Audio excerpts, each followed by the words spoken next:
After namin mag-parasailing, it's dinner time, and we went to this buffet restaurant para magpakabusog. Hi, ma'am. Pa-order na ice cream, please.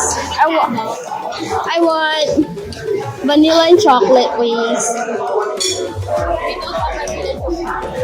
At dahil sobrang nabusog kami sa dinner, heto at naglakad-lakad muna sa Bora.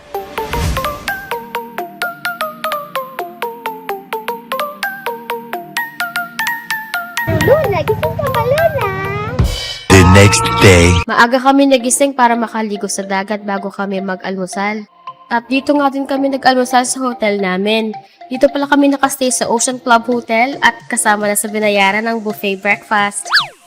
At pagkatapos ngayon, naglibot-libot muna kami at nilakad namin from Station 3 to Station 1. Sobrang init nga ngayon kaya naghanap talaga kami ng pagkain na malamig.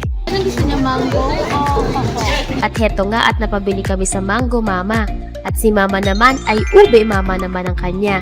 Masarap naman at talagang sikat ito sa Boracay.